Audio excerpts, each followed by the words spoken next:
Assalamualaikum warahmatullahi wabarakatuh. Bertemu lagi dengan saya Tiara Eka Anggraini dengan NIM 25222061. Saya berasal dari kelas PTIK 6B. Nah, baik, pada kesempatan kali ini saya akan menjelaskan mengenai materi dari mata kuliah jaringan nirkabel dengan dosen pengampu Bapak Rian Amanda MPDT. Baik, kita masuk kepada materi yang pertama mengenai antena. Apa itu antena? Antena adalah alat yang digunakan untuk mengirimkan dan menerima sinyal gelombang radio dalam sistem komunikasi nirkabel. Nah, antena menjadi penghubung antara perangkat elektronik seperti modem, router, atau perangkat radio. Nah, cara kerjanya dengan udara sebagai tempat sinyal merambat. Nah, dalam konteks internet satelit dan jaringan nirkabel, antena ini sangat penting karena tanpa alat ini, perangkat tidak akan bisa menangkap sinyal dari satelit atau pemancar. Contoh gampangnya, coba bayangkan antena itu seperti telinga dan mulut bagi perangkat jaringan. Nah, ia mendengarkan sinyal dari udara dan menerima data dan berbicara itu sebagai mengirim sinyal kembali. Nah, antena ini memiliki tujuan utama dalam sistem komunikasi. Nah, yang pertama ada menerima sinyal dari perangkat atau satelit yang dikirim melalui udara. Lalu ada mengirim sinyal balik ke arah tujuan, misalnya dari stasiun bumi atau satelit. Nah, lalu mengubah sinyal listrik menjadi gelombang elektromagnetik dan sebaliknya. Nah, dan memastikan komunikasi dua arah antara perangkat pengguna dan jaringan luar, seperti internet, satelit, dan lain sebagainya. Nah, antena ini menjadi kunci utama agar komunikasi jarak jauh itu bisa terjadi secara nirkabel atau tanpa kabel. Nah, lanjut ada komponen antena. Nah, beberapa bagian penting dari antena itu secara umum ada elemen pemancar atau penerima atau radiating element. Nah, ini merupakan bagian utama yang mengirimkan dan menerima gelombang radio. Lalu ada namanya reflektor, ini digunakan untuk mengarahkan sinyal agar lebih fokus. Lalu ada namanya feed line, yaitu kabel penghubung antara antena dan perangkat seperti modem, router, dan lain sebagainya. Lalu ada mounting atau bracket, yaitu penyangga atau pengait antena ke tiang atau dinding. Nah, pada antena parabola untuk internet satelit, elemen ini bisa terlihat dari bentuk cakram parabolanya yang mengarah ke langit. Nah, antena ini memiliki banyak manfaat penting, terutama di jaringan nirkabel, seperti memperluas jangkauan sinyal. Nah, jadi dengan antena yang tepat, sinyal itu bisa menjangkau area yang lebih luas, lalu dapat meningkatkan kualitas koneksi. Nah, antena yang baik akan membuat internet itu lebih cepat dan efisien. Nah, dan memungkinkan komunikasi jarak jauh. Nah, tanpa antena, kita tidak mungkin akan terkoneksi satelit atau wifi di jarak yang jauh. Nah, antena ini juga sebagai solusi fleksibel, nah yang dimana antena ini bisa digunakan di berbagai lokasi, bahkan saat kendaraan berjalan dan tempat bergerak gitu. Antena ini hadir dalam berbagai bentuk dan fungsi. Nah, berikut adalah jenis-jenis antena yang umum digunakan. Nah, yang pertama ada namanya antena omnidireksional. Nah, yang mana antena ini menyebarkan sinyal ke segala arah 360 derajat. Nah, ini cocok untuk pemakaian di tengah area yang butuh sinyal merata. Contohnya, antena pada router wifi yang ada di rumah kita. Nah, lalu ada antena direksional. Nah, antena ini fokusnya mengirim sinyal ke satu arah tertentu. Nah, jangkauannya lebih luas, tetapi arahnya harus tepat. Contohnya, antena pada tower BTS atau Based Transceiver Station, yang mengarahnya itu ke desa tertentu gitu. Nah, lalu ada namanya antena parabola atau dish antena. Nah, bentuknya itu seperti piringan besar. Digunakan untuk berkomunikasi satelit. Dia bisa menerima dan mengirim sinyal ke satelit di luar angkasa. Contohnya, ada parabola internet satelit yang di sekolah terpencil gitu. Lanjut, ada yang namanya Yagi antena. Nah, memiliki bentuknya lurus dengan elemen logam sejajar. Nah, digunakan untuk penerimaan sinyal TV atau jarak menengah. Nah, arah sinyalnya harus tepat, mirip dengan direksional tadi. Nah, lalu ada panel antena. Nah, biasanya dipasangnya di dinding atau di tiang. Digunakan untuk jaringan luar ruangan dan komunikasi titik ke titik. Nah, contoh penggunaan antena dalam kehidupan sehari-hari yang kita kerjakan nyata penggunaan antenanya yaitu ada di rumah tangga. Nah, kalau di rumah tangga itu seperti router WiFi yang memiliki antena omnidireksional untuk menyebarkan sinyal internet ke seluruh rumah. Lalu ada antena di sekolah di desa terpencil. Nah, itu bisa menggunakan antena parabola untuk menerima internet dari satelit. Nah, lalu ada antena kapal laut. Nah, kapal laut ini punya antena khusus yang bisa tetap terhubung ke satelit meskipun kapal bergerak. Nah, lalu ada pemancar TV dan radio, itu menggunakan antena direksional besar untuk mengirimkan sinyal ke wilayah yang luas. Nah, lalu ada jaringan militer dan bencana, menggunakan antena portable yang bisa dibawa dan dipasang dengan cepat di lapangan. Nah, jadi, untuk kesimpulan singkat dari materi mengenai antena adalah bahwa antena adalah komponen vital dalam semua sistem komunikasi nirkabel. Nah, tanpa antena, perangkat tidak bisa mengirim atau menerima sinyal. Nah, jenis dan posisi antena sangat mempengaruhi kualitas koneksi.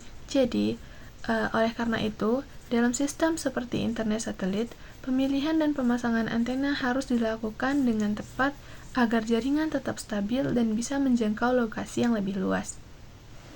Nah, baik, kita masuk kepada materi yang kedua mengenai internet satelit. Nah, apa itu internet satelit? Nah, internet satelit itu adalah layanan internet yang menggunakan satelit komunikasi yang berada di luar angkasa untuk mengirim dan menerima data. Jadi, ketika kita ingin membuka website atau mengirim pesan, permintaan kita akan dikirim ke satelit terlebih dahulu, lalu diteruskan ke server pusat di bumi, dan balasannya dikirim kembali ke kita melalui jalur yang sama tadi. Nah, berbeda dengan internet kabel seperti WiFi atau fiber optik, nah, internet satelit tidak membutuhkan jaringan kabel yang panjang. Sebaliknya, ia menggunakan gelombang radio yang dipantulkan dari dan nanti kembali ke satelit. Nah, contoh sederhananya seperti bayangkan kamu tinggal di pulau kecil yang tidak terjangkau oleh jaringan kabel, tetapi kamu tetap ingin bisa menonton YouTube atau video call karena menggunakan parabola internet satelit. Agar internet satelit itu bisa bekerja, ada beberapa komponen penting yang saling berhubungan. Nah, di antaranya ada satelit di angkasa. Nah, satelit ini fungsinya seperti jembatan antara pengguna dengan internet global. Nah, satelit ini bisa berada di orbit rendah, LEO, sedang atau MEO, atau tinggi atau GEO.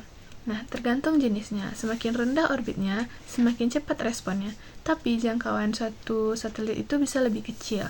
Nah, lalu ada namanya stasiun bumi atau ground station.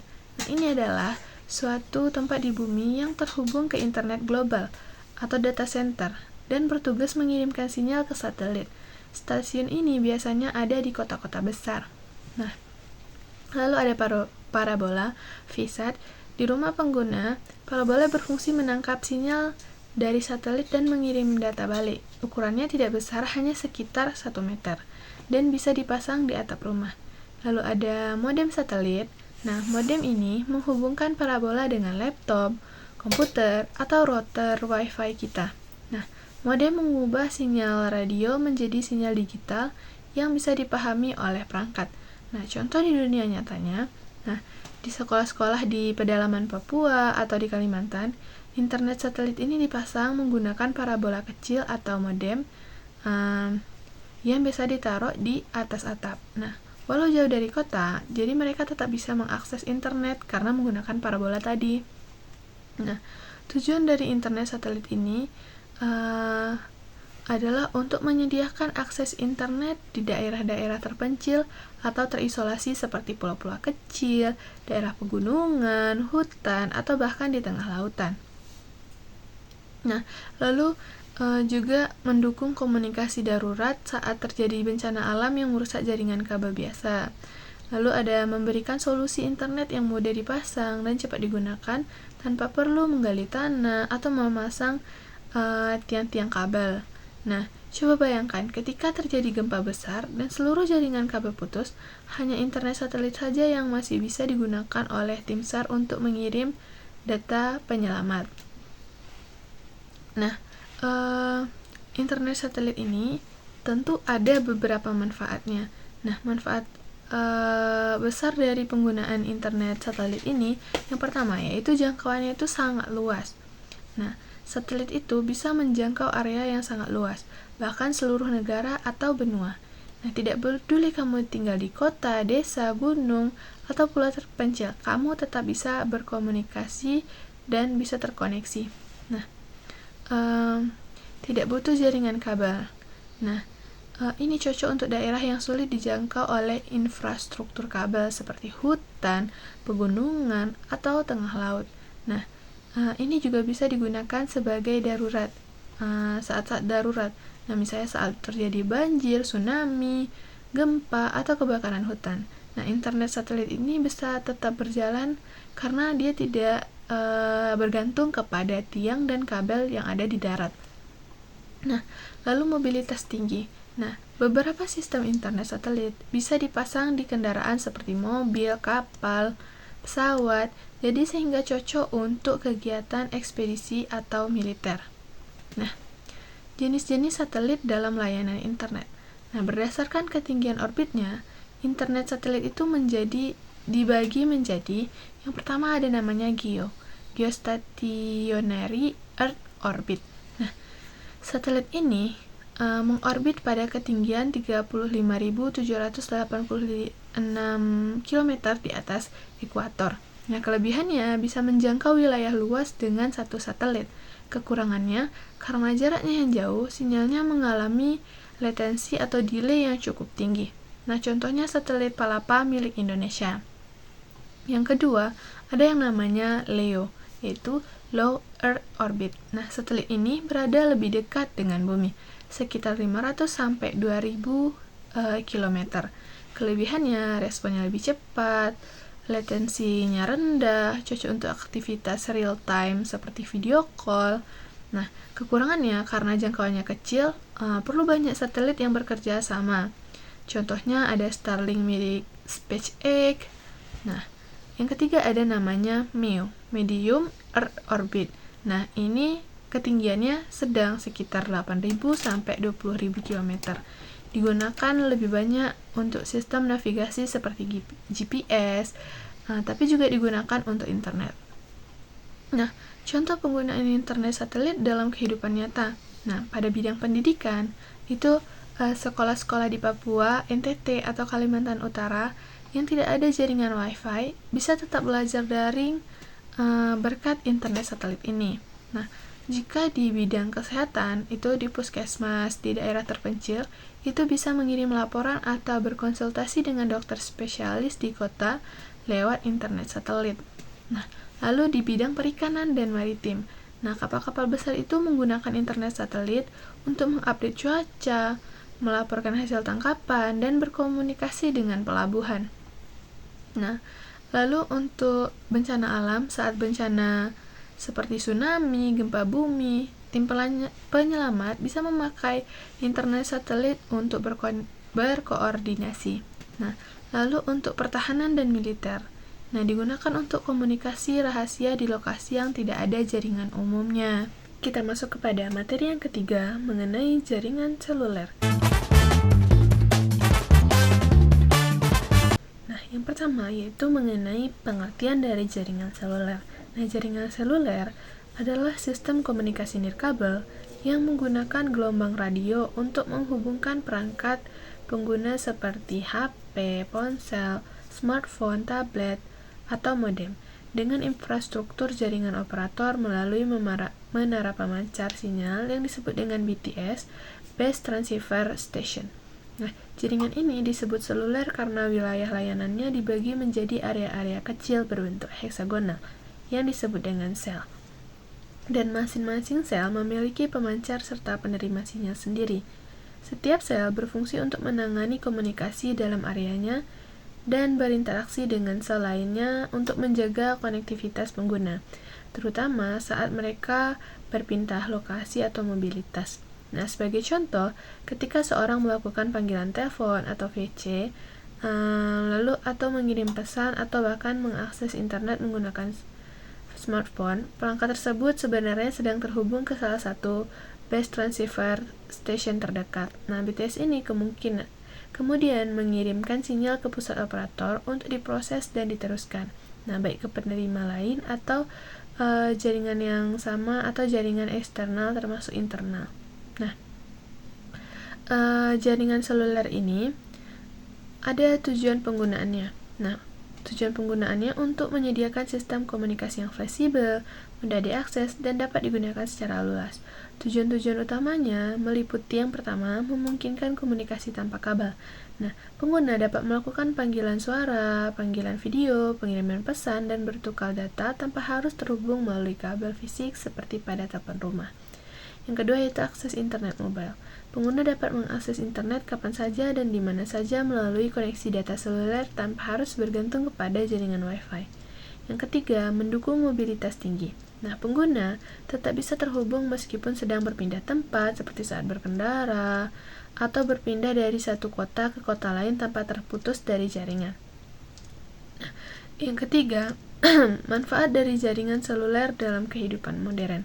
Nah, jaringan seluler ini memiliki peran penting dan dalam mendukung kehidupan masyarakat modern yang serba cepat dan dinamis.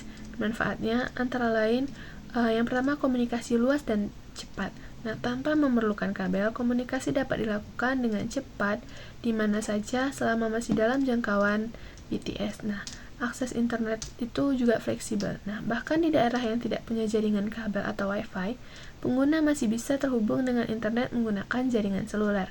Nah, lalu sebagai ada layanan darurat. Nah, beberapa operator memungkinkan panggilan ke nomor darurat seperti 112 atau 119 atau 911 seperti damkar, ambulan, dan lain-lain. Selanjutnya mendukung teknologi lain seperti layanan digital seperti GPS, hingga e-learning yang bergantung kepada koneksi seluler yang stabil.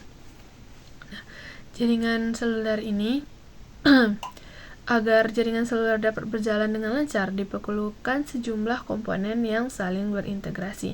Nah, komponen-komponennya ada perangkat seluler atau mobile device, yaitu perangkat yang digunakan oleh pengguna seperti smartphone, tablet, atau modem. Nah, perangkat ini berfungsi sebagai pengirim dan penerima sinyal komunikasi. Selanjutnya ada kartu SIM atau Subscriber Identity Module. Nah, kartu kecil yang berisi chip yang menyimpan data pelanggan seperti nomor telepon, autentikasi ke jaringan operator, serta data langganan. SIM juga menentukan apakah pengguna bisa mengakses jaringannya 2G, 3G, 4G, atau bahkan 5G. Lalu ada BTS. Nah, adalah menara pemancar yang menghubungkan perangkat pengguna dengan jaringan operator. Satu BTS ini biasanya melayani satu atau beberapa sel tergantung dari kepadatan penduduk dan kebutuhan jaringannya.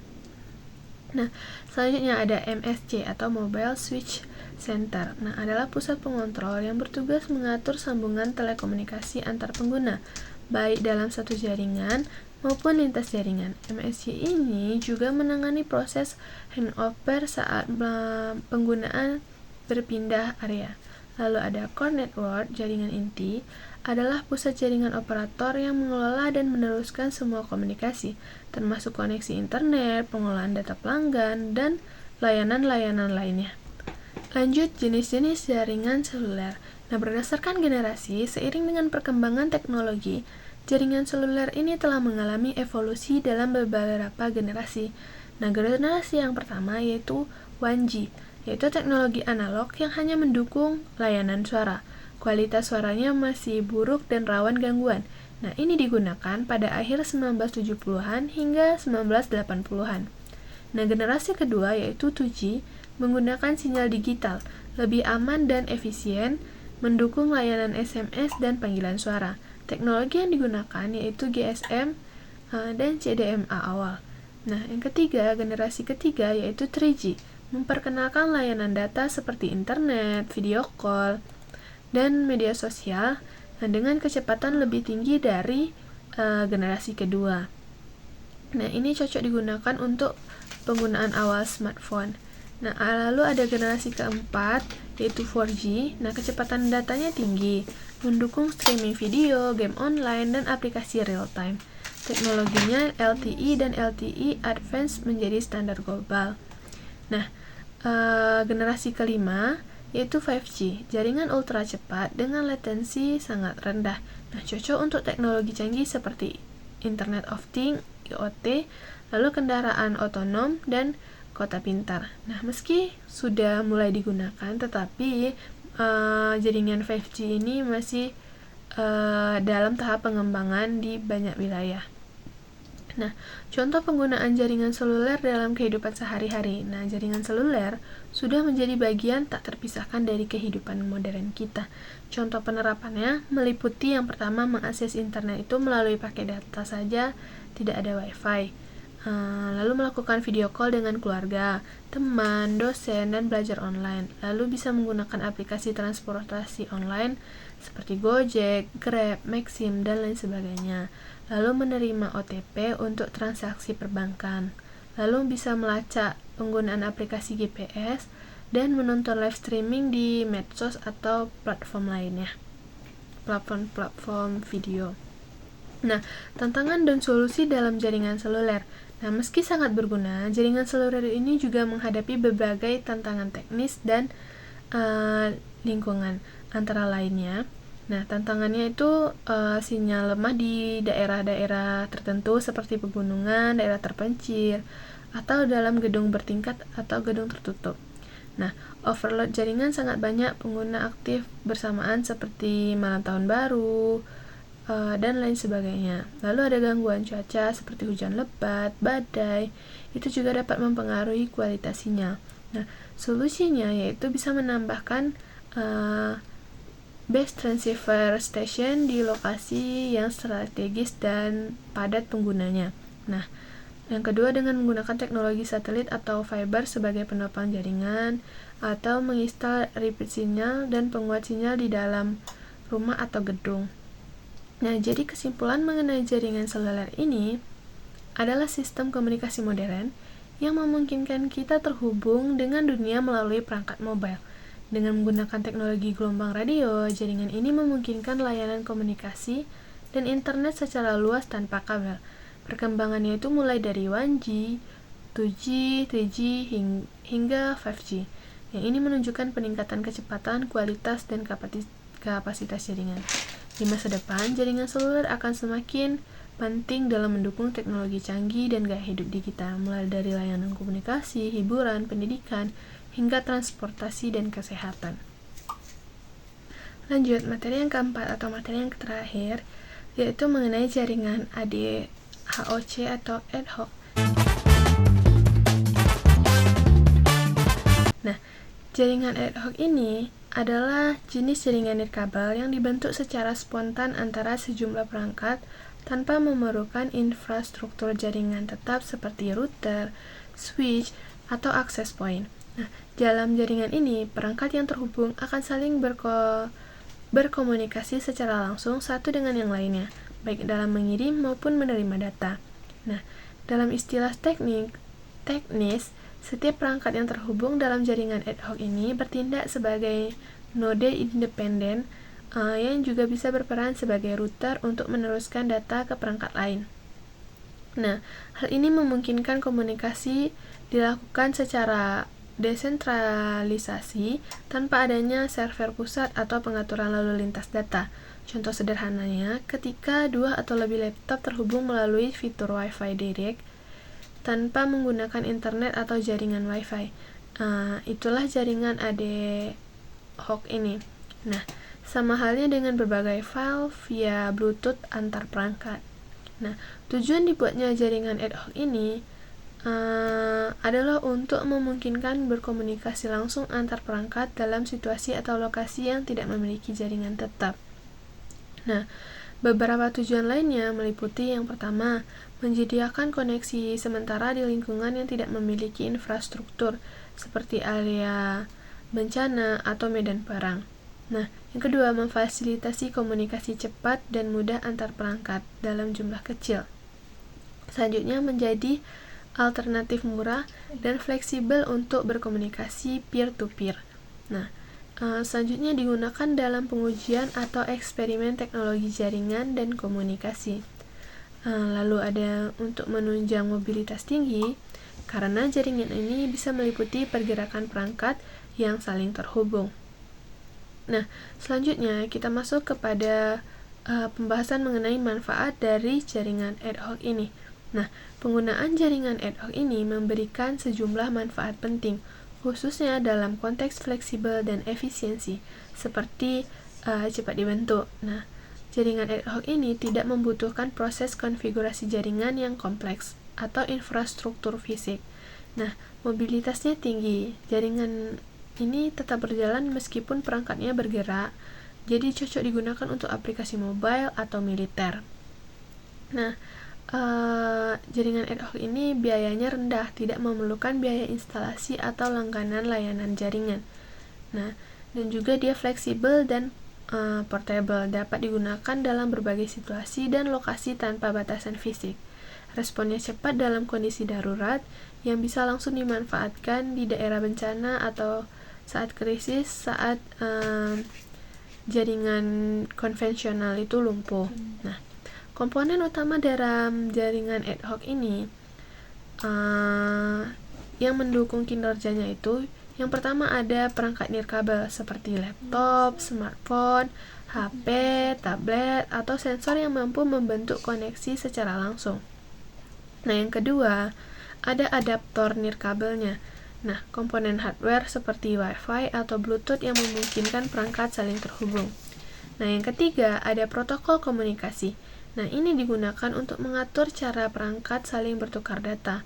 Contohnya, IEEE 802.11 untuk Wi-Fi, Bluetooth untuk koneksi jarak dekat. Nah, ada Zigbee untuk komunikasi antar sensor. Nah, lalu ada routing dinamis. Nah, tidak ada jalur tetap seperti jaringan biasa.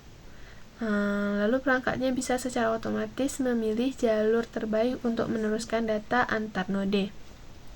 Nah, selanjutnya kita masuk kepada jenis-jenis jaringan ad hoc. Nah, terdapat beberapa jenis jaringan ad hoc yang dikembangkan untuk berbagai keperluan. Di antaranya ada namanya Mobile Ad Hoc Network atau MANET. Nah, jaringan antar perangkat yang bergerak seperti smartphone atau laptop. Nah, didesain agar tetap terhubung meskipun posisi perangkatnya itu berubah-ubah. Yang kedua ada Wireless Sensor Network atau WSN. Nah, ini adalah jaringan sensor kecil yang saling berkomunikasi untuk memantau kondisi lingkungan seperti suhu, kelembapan, atau getaran yang banyak digunakan dalam industri, pertanian, atau mitigasi bencana. Nah, yang ketiga ada Vehicular Ad Hoc Network atau VANET. Nah, ini adalah jaringan yang menghubungkan kendaraan satu dengan yang lainnya atau dengan infrastruktur di sekitar. Nah, berperan penting dalam pengembangan sistem transportasi pintar dan kendaraan otonom. Nah, lanjut ada Bluetooth Ad Hoc atau Piconet atau Scatternet. Nah, ini adalah koneksi yang terbentuk antar perangkat menggunakan teknologi Bluetooth yang biasanya terbatas pada jarak pendek dan perangkat tertentu. Nah, contoh penggunaan jaringan ad hoc dalam kehidupan sehari-hari yang pertama, transfer file antar HP lewat fitur Bluetooth atau Wi-Fi direct tanpa internet. Nah, yang kedua yaitu saat kita bermain game multiplayer lokal antar laptop dan smartphone tanpa jaringan Wi-Fi. Lalu yang ketiga, berkomunikasi antar drone militer saat melakukan pengintaian atau misi. Lalu saat tim evakuasi menyelamatkan dan membentuk jaringan darurat saat bencana itu melumpuhkan jaringan seluler. Lalu ada mobil cerdas yang saling bertukar informasi lalu lintas seperti kecelakaan atau kemacetan melalui fitur VANET. Nah, lalu ada sistem pertanian pintar yang saling memanfaatkan sensor tanah untuk memantau kelembapan dan mengontrol irigasi secara otomatis. Nah, kelebihan dan kekurangan dari jaringan ad hoc ini. Nah, kelebihannya, jaringan ad hoc ini cepat dan mudah dibentuk, lalu biayanya murah atau bahkan gratis. Dia fleksibel digunakan di mana saja, tidak tergantung kepada infrastruktur eksternal, dan mendukung komunikasi real-time dan mobilitas. Nah, kekurangan dari jaringan ad hoc yaitu keamanannya rentan atau tidak ada pusat pengelolaan keamanan, jadi mudah disusupi atau diretas. Nah, jaringan ad hoc ini stabilitasnya rendah, mudah terganggu oleh jarak, gerakan perangkat, atau interferensi. Nah, skalabilitasnya terbatas, tidak ideal untuk jumlah perangkat yang sangat banyak. Nah, manajemen kompleks karena bersifat dinamis, routing dan pengelolaan datanya menjadi lebih rumit. Nah, lalu dia keterbatasan daya karena perangkatnya berjalan dengan baterai. Jadi daya tahan jaringannya itu bergantung kepada energi perangkatnya. Nah, baik sekian materi tentang ad hoc. Nah, jadi kesimpulan dari materi tentang jaringan ad hoc ini, jaringan ad hoc adalah solusi komunikasi fleksibel dan cepat tanpa memerlukan infrastruktur tetap seperti Wi-Fi atau jaringan seluler. Meskipun tidak sekuat dan seaman jaringan tetap, tetapi jaringan ini sangat berguna dalam kondisi darurat. Nah, mobilitasnya tinggi dan pengembangan teknologi barunya seperti kendaraan pintar dan Internet of Things atau IoT. Nah, kedepannya konsep ad hoc ini semakin penting dalam teknologi komunikasi modern yang mengutamakan konektivitas dinamis, otomatis, dan terdistribusi. Nah, sekian penjelasan yang dapat saya sampaikan. Jika ada salah dan janggalnya, saya mohon maaf. Saya sudahi dengan Assalamualaikum warahmatullahi wabarakatuh.